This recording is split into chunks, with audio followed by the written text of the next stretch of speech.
Et si le plus grand secret de David Halliday n'était en réalité ni un scandale, ni une trahison, ni une chute brutale, mais un mystère bien plus dérangeant pour le grand public. Une existence paisible, bâtie loin du bruit, dans un univers où chaque émotion se monnaie et où la moindre rupture amoureuse se transforme en spectacle, où l'amour finit toujours exposé et disséqué.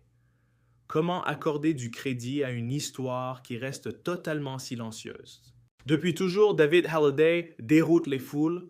En tant que fils de Johnny, il aurait pu incarner la suite du mythe national et jouer avec les projecteurs en alimentant les rumeurs pour faire de son intimité une simple extension naturelle de sa grande et immense célébrité. Pourtant, il a emprunté une autre voie, presque illisible pour les gens. Il s'est retiré non pas de la société, mais du chaos et du vacarme médiatique. Ce retrait, loin de rassurer, a fini par éveiller une suspicion tenace, car chez les stars, le silence n'est absolument jamais. Perçu comme une forme de simplicité, il devient aussitôt un mystère épais. Très vite, une question lancinante s'est alors installée, devenant presque obsessionnelle. Que cache-t-il réellement? Pourquoi cet homme né au centre de l'une des familles les plus célèbres de France refuse-t-il si obstinément de participer aux jeux médiatiques pendant que les autres stars racontent sans fin leurs propres blessures intimes? Leur passion dévorante ou leur drame David ne livrent quasiment rien. Il apparaît parfois, parle de sa musique, puis il esquisse simplement quelques rares confidences avant de refermer la porte. Aucun scandale, aucune rupture spectaculaire, ni même la moindre petite confession un peu explosive. Juste une retenue permanente, presque froide. C'est précisément cette absence totale de chaos qui finit par déranger car le public ne croit jamais vraiment aux histoires trop calmes, surtout quand elles concernent un homme qui a passé sa vie et grandi dans l'excès permanent. Trop d'amour, trop de lumière, trop de drame, alors les hypothèses les plus folles naissent. Son mariage discret. Avec Alexandra Pastor est-il aussi solide qu'il le prétend? Cette discrétion absolue est-elle une preuve de maturité ou bien une fine stratégie pour éviter que son image ne se fissure au grand jour? Peut-on réellement s'aimer ainsi sans jamais rien montrer, sans rien prouver et sans jamais s'exposer? Et puis, il reste cette phrase, une réflexion simple, presque anodine, mais qui, dans sa bouche, prend soudain une résonance toute particulière. L'amour véritable ne se montre jamais, il se protège envers et contre tout. Pour beaucoup, ce serait une jolie formule. Pour David Halliday, cela ressemble à une règle de vie stricte, presque à un véritable mécanisme de survie. Protéger. Cela peut signifier préserver, mais cela peut aussi vouloir dire dissimuler. Et c'est précisément là que le doute s'installe lentement de façon insidieuse. Pendant des années, le public a observé ce couple célèbre comme on observe une vieille demeure dont les volets restent clos. Rien ne filtre vraiment au dehors et pourtant, absolument tout le monde essaie d'imaginer ça. Qu'il se passe à l'intérieur. Certains y voient une stabilité rare, presque admirable.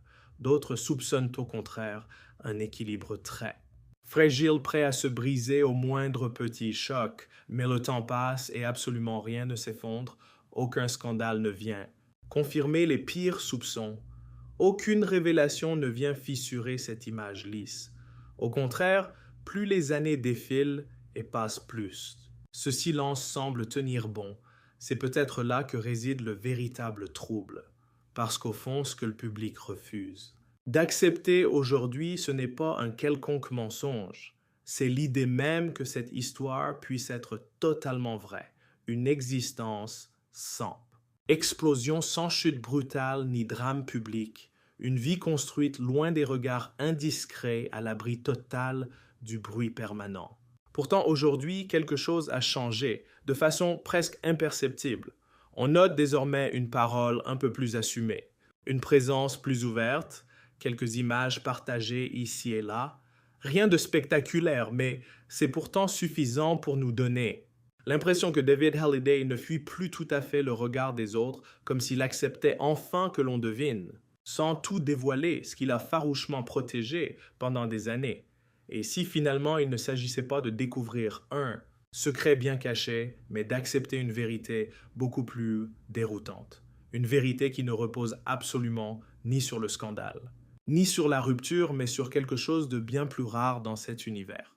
La paix, pour bien comprendre pourquoi cet homme a choisi le silence comme unique refuge et pourquoi il a tant résisté à l'exposition médiatique, il faut remonter bien plus loin, à une époque où il n'avait absolument aucun contrôle, vers une enfance marquée par une lumière beaucoup trop crue et des blessures invisibles. Avant d'être ce silence qui intrigue aujourd'hui, David Halliday a d'abord été un petit garçon exposé beaucoup trop. Tôt à une lumière qui ne pardonne jamais rien. N'être fils de Johnny Hallyday, ce n'est pas simplement hériter d'un patronyme célèbre. C'est grandir dans un monde où chaque geste est observé, où chaque émotion peut devenir un article et où l'intimité n'existe plus. Très tôt, David comprend que sa vie ne lui appartient pas totalement. Avant même de savoir réellement qui il est, les autres ont déjà une idée précise de ce qu'il devrait être. Son enfance n'a rien d'un conte de fées, malgré les apparences trompeuses. Car derrière les projecteurs, il existe une réalité plus fragile. L'enfant grandit entre deux figures immenses, Johnny Hallyday et Sylvie Vartan. Deux icônes dont l'amour, aussi intense soit-il, ne résiste pas du tout au poids de la célébrité. Leur séparation officialisée, alors qu'il est encore très jeune, marque en lui une rupture silencieuse et profonde, une blessure intime. Pour les foules, c'est un simple spectacle, mais pour lui, c'est le choc d'une première leçon. Violente. Il découvre que même les dynasties peuvent se craqueler. Pourtant, certains instants volés semblent encore briller comme des souvenirs d'or à l'image de ce soir symbolique où à 13 ans il grimpe sur scène, auprès de son illustre père pour s'installer à la batterie. Vu de loin, c'est une transmission sacrée, une icône, quasiment légendaire. Mais en lui, le ressenti est différent. C'est l'instant où il plonge dans les projecteurs et affronte le poids des comparaisons. Désormais, il n'est plus juste David, il devient le fils de pour l'éternité. Et 7. Marque invisible le traquera sans relâche. Grandir sous la silhouette d'un géant impose d'apprendre très tôt, qu'on sera évalué via un prisme déformant. Peu importe sa volonté, ses propres morceaux ou son talent pur là. Question tourne en boucle. Sera-t-il un jour à la hauteur? Face au mythe Johnny Hallyday, l'objectif paraît inatteignable. Au lieu d'attaquer cette pression de front, David préfère l'esquiver. Il se construit un lien très intime avec la musique plus technique et sobre. Si son père est l'incarnation de l'explosion, lui privilégie la maîtrise. Ce besoin de tout contrôler ne sort pas de nulle part.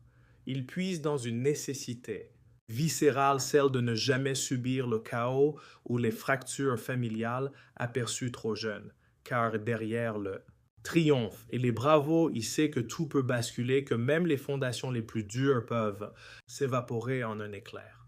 Cette certitude s'ancre en lui dans un silence absolu. Ces années d'adolescence, rythmées par d'incessants voyages entre Paris et les États-Unis, accentuent ce sentiment de solitude à Los Angeles. Il goûte à une existence différente, plus calme, presque anonyme. C'est un refuge où il existe enfin, sans que son patronyme ne le précède. Mais cette parenthèse se ferme. Son retour en Europe, fin 70, ressemble à une blessure comme si on le forçait à reprendre un costume trop grand. Lentement, un automatisme s'installe.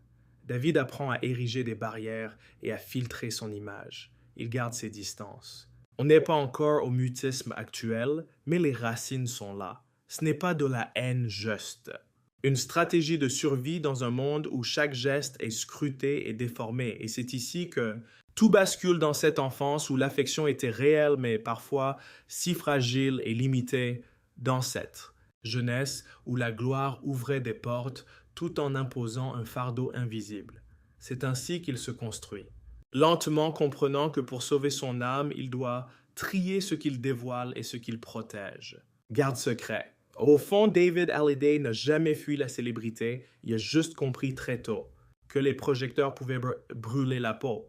Avec cette crainte, aimer devient un exercice complexe. Pas aimer fort, mais aimer avec justesse. Pas s'exposer, mais se cacher pour s'aimer. Quand il croise Estelle Lefébure vers la fin des années 80, le destin s'aligne. Elle est radieuse et célèbre. Lui reste le fils discret d'une icône rock. Ensemble, ils forment un duo parfait pour les magazines, un couple que la presse people dévore avant même qu'ils ne se connaissent vraiment.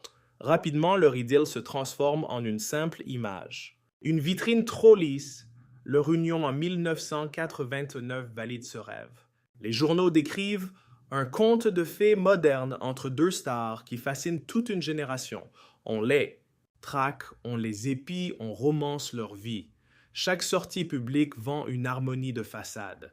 2. Fields arrive Ilona et Emma pour parfaire ce tableau idyllique que le public adore. Vu de dehors, tout semble idéal. Succès, amour et famille. Pourtant, derrière les sourires de papier glacé, la structure se fissure. S'aimer sous l'œil des caméras est un calvaire. Ce n'est pas juste vivre ensemble, c'est aussi accepter que son intimité soit disséquée, jugée et souvent travestie. Le moindre silence devient suspect. Chaque écart alimente les rumeurs. Chaque dispute annonce un scandale. Pour David, hanté par son passé. Où tout s'écroulait devant les journalistes, cette exposition constante agit comme un poison lent. Si certains adorent briller, lui se méfie des flashs. Quand le public ne voit qu'un foyer parfait, lui étouffe peut-être. Il revit en silence ce schéma destructeur qu'il a toujours tenté de fuir désespérément. Car ce qu'il craint, ce n'est pas le sentiment, mais la chute brutale de son couple devant les caméras du pays entier. Avec le temps, le fossé se creuse entre l'image et la vérité, sans bruit, sans violence, juste une érosion silencieuse. Mais dans le monde des stars, l'absence de drame fait peur. Paraître solide ne signifie pas que tout va bien. Et quand la rupture arrive en 2001, elle résonne comme une preuve brutale. Même les mariages de rêve peuvent finir par voler en éclats. Ce divorce n'est pas seulement une fin, c'est un véritable spectacle. Une scène épiée, disséquée et jugée par tous. La presse people s'en délecte, les rumeurs les plus folles se multiplient sans cesse. Pour David, c'est le moment précis où ses convictions se figent. Il ne s'agit pas d'un refus d'aimer, mais d'une leçon apprise. L'amour étalé au grand jour devient forcément vulnérable. On ne dit pas ici que cette idylle était condamnée dès le départ, mais il faut voir l'empreinte qu'elle a laissée. Une cicatrice, une forme de lucidité assez amère. Parce qu'après avoir vécu sa vie privée sous l'œil des caméras, après avoir vu ses sentiments devenir une distraction médiatique, comment ne pas vouloir tout changer radicalement? Dès cet instant, David Halliday ne va plus chercher le même type de lien. Il ne veut plus d'une romance qui fait la une, mais d'une union qui dure. Il cherche la paix plutôt que l'éclat, la stabilité et l'intimité secrète. Surtout, il fait désormais une distinction nette entre ses sentiments et l'exposition au paparazzi. Pour le public, cette séparation brise le mythe d'un couple idéal. Pour lui, c'est le point de départ d'une mutation intérieure. Une façon beaucoup plus calme d'envisager la vie à deux. Moins de paillettes, mais une structure bien plus robuste et durable. C'est justement dans cet intervalle étrange entre la fin d'un monde et un nouveau départ qu'une nouvelle femme va surgir. Une silhouette bien plus discrète, presque effacée au début, mais qui va finir par tout bouleverser dans son quotidien. Marqué par ce premier échec très médiatisé, David Halliday refuse désormais de s'engager comme avant. Il fuit les projecteurs. Il veut de la solidité avant tout. C'est pile à ce moment précis qu'Alexandra Pastor entre dans son existence. Pas par un coup d'éclat dans les journaux, ni par une séance photo glamour, mais comme une présence calme, loin de son éducation. Alexandra n'est pas une enfant du monde du spectacle. Elle est issue d'une grande lignée monégasque très respectée, un milieu où la discrétion est une règle d'or absolue, pas un choix marketing. Elle ne court pas après la gloire ou les flashs, ni après ce rôle de femme de star qu'on pourrait lui coller. Et c'est peut-être ce détachement qui va tout changer. Alors que ses anciennes amours étaient nées sous le regard du monde, celle-ci va grandir dans l'ombre totalement hors de portée. Loin du champ des caméras, leur relation ne commence pas par une étincelle hollywoodienne. Elle prend forme très doucement sur une base de confiance mutuelle, chose rare dans ce milieu. Avant de devenir amants, ils sont des confidents, des alliés sincères. Pour un homme encore hanté par les blessures de son passé, cette différence de rythme est absolument vitale pour la suite. Ici, il n'y a pas d'image à soigner, rien à prouver aux autres, juste un jardin secret à protéger ensemble. Leur union en 2000 cars vient valider ce choix de vie. Pas de cérémonie grandiose, pas de récit vendu au magazine People. Cette même année, l'arrivée de leur fils Cameron vient renforcer ce besoin vital de construire un foyer solide et protégé. Un sanctuaire où l'humain passe avant la célébrité. Et au fil des décennies, une évidence s'installe enfin. Ce couple tient vraiment. Il traverse le temps sans faire d'histoire, sans scandales inutiles, sans jamais faire la une pour des polémiques. Plus de 20 ans de vie commune dans un milieu qui brûle tout très vite. C'est là que les gens s'interrogent. Le public devient méfiant parce qu'une relation aussi stable et calme finit par paraître suspecte pour certains observateurs. Quelques-uns parlent de stratégie, d'autres imaginent des secrets derrière ce silence. Mais rien ne vient jamais donner raison à ces doutes. Au contraire, les années prouvent que ce lien ne survit pas grâce à la notoriété, mais parce qu'il en est préservé. Dans cette aventure, Alexandra Pastor ne cherche jamais à exister à travers la gloire de David. Elle reste à sa place. Elle n'expose rien de leur intimité. Elle semble avoir compris ce que lui a mis tant d'années à assimiler enfin. Pour durer, l'amour doit rester caché. Cette volonté de ne pas transformer leur vie en show permanent devient une force incroyable. C'est sans doute le vrai tournant dans le parcours de David Halliday. Pour la première fois, il n'est plus sous pression. Il vit dans une sorte de contrôle serein. Il ne s'agit pas de diriger l'autre, mais de choisir ce que l'on montre, de décider ce qui appartient à tout le monde et ce qui reste privé. C'est une façon de ne plus subir sa vie. Pourtant, cette tranquillité va être frappée de plein fouet. Car dans l'histoire de David, il y a un poids qu'il ne fuit jamais. Son héritage familial, un nom célèbre, un passé complexe et un clan souvent marqué par des tensions internes très fortes. Quand cette histoire familiale ressort violemment, ce n'est pas juste son passé qui ressurgit, c'est tout son équilibre durement acquis qui vacille. Il y a des ouragans qu'on ne voit pas venir, des instants où, malgré tous les remparts construits, le passé vous rattrape. Pour David Halliday, ce chaos porte un nom précis, la mort de Johnny Hallyday en 2017, ce qui devait être un deuil, se transforme rapidement en une affaire d'héritage public. Un scandale qui va déchirer sa famille sous les yeux du monde entier, se transforme aussitôt en une guerre, un affrontement public violent, où la vie privée s'efface totalement derrière les gros titres. Rapidement, l'ombre du testament et de l'héritage surgit. Entre décisions contestées et tensions familiales extrêmes, on se retrouve au cœur d'une déchirure béante entre David et Laetitia. Pourtant, derrière les batailles juridiques acharnées se cache une réalité bien plus complexe et bien plus intime. C'est un combat pour la reconnaissance, pour une place légitime et pour une mémoire. La foule regarde et décortique tout, choisissant son camp. La presse pèse chaque mot et chaque silence, replaçant David dans cette posture qu'il a toujours détestée haut. Milieu de l'arène, dévoiler son intimité est un cauchemar. Désormais, chaque intervention médiatique se transforme en un véritable danger. Le moindre mot est vu comme une attaque frontale. Dans ce contexte électrique, s'exprimer revient à se mettre en danger.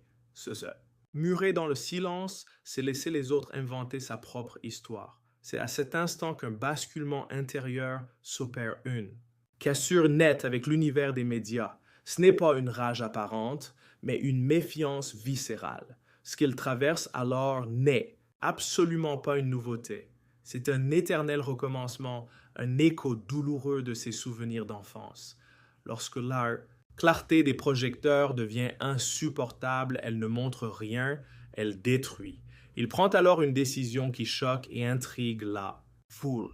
Partir loin de France pour vivre au Portugal, certains y voient une désertion, d'autres y perçoivent un signe de grand épuisement. En vérité, c'est un besoin vital de s'isoler. Il doit impérativement s'éloigner de cet environnement toxique et pesant, où le moindre souvenir alimente la polémique et où la famille devient un feuilleton pour le grand public. Et dans cette tempête, où son nom et ses relations s'écroulent, un pilier demeure. Alexandra Pastor reste silencieuse, fidèle au poste et refuse l'exposition. Elle ignore les bruits de couloir, mais sa présence est une force tranquille dans cet univers où tout s'agite sans. Cesse cette stabilité et son salut. C'est au cœur de l'ouragan que leur lien de couple révèle sa véritable profondeur et son utilité. Ce n'est plus une simple romance cachée, c'est un ancrage, un vrai sanctuaire. Pendant que son clan se démolit devant les caméras, eux s'effacent. Alors que tout est scruté, ils optent pour la discrétion non part. Lâcheté, mais pour sauver ce qui peut encore l'être, même dans sa musique, cette pression constante ne le lâche jamais et le poursuit. Quand il chante pour son père, ses créations déclenchent des polémiques imprévues, comme si chaque mouvement devait forcément être analysé. Pour un autre musicien, on parlerait d'art. Pour lui, tout devient immédiatement un scandale. C'est la preuve que porter un tel nom n'est jamais simple. Longtemps, la foule a cru que cette montagne de deuil, de procès et de stress finirait par le briser totalement, le laissant prisonnier d'une rage. Sourde, incapable de retrouver le goût de vivre. Pourtant, les dernières nouvelles dessinent un portrait bien différent. Un récit plus calme, mais bien plus puissant. David Hallyday semble avoir cessé de vouloir se justifier ou de plaire. Il a visiblement trouvé une nouvelle force intérieure, se focalisant moins sur ses manques et davantage sur ceux qu'il a su protéger. Certaines vérités éclatent avec fracas, tandis que d'autres sont troublantes justement, parce qu'elles restent discrètes. À 59 ans, David Hallyday ne réapparaît pas avec un clash ou une interview choc. Il revient avec un sentiment totalement imprévisible dans son parcours tourmenté, une sorte de sérénité. Durant des années, les fans espéraient un grand déballage, une explosion de colère ou des secrets de famille enfin révélés. Car dans un destin pareil, hanté par l'ombre de Johnny Hallyday et les déchirures intimes du clan, les guerres de presse semblaient mener au crash. Pourtant, cet effondrement n'est jamais arrivé. Au contraire, il y a eu une évolution lente et subtile vers un nouvel équilibre. Les indices sont légers mais bien présents. Un film intime où il s'exprime avec sagesse, des clichés de famille publiés sans aucune mise en scène théâtrale, des mots apaisés et moins sur la défensive. Rien de grandiose, mais c'est assez pour réaliser qu'il ne craint plus les projecteurs, comme s'il tolérait enfin qu'on aperçoive ce qu'il gardait sous clé. Ce qu'on découvre alors n'est pas un scandale, mais une incroyable stabilité, son union avec. Alexandra Pastor ne ressemble plus à un mystère ou à un décor de magazine. C'est une fondation solide, plus de 20 ans de vie commune, sans scandale, sans rupture et sans chercher l'approbation du public. Dans cet univers où tout se déballe, ce silence est presque une bizarrerie, une véritable armure. Ce qui finit par déranger ça n'est pas ses confidences, mais justement ce qu'il garde pour lui. En refusant de faire le show David Hallyday a bâti un monde à part. Ce n'est pas une simple image, c'est un territoire. Un lieu où l'amour n'exige aucune preuve publique, où la loyauté se compte en années et non en promesses, où se taire n'est plus reculé mais décidé. Voilà sans doute sa plus belle métamorphose. Il a cessé d'être uniquement le fils de star. Il n'est plus. Admirer cet homme scruté et interprété sans cesse. Aujourd'hui, il est devenu autre chose.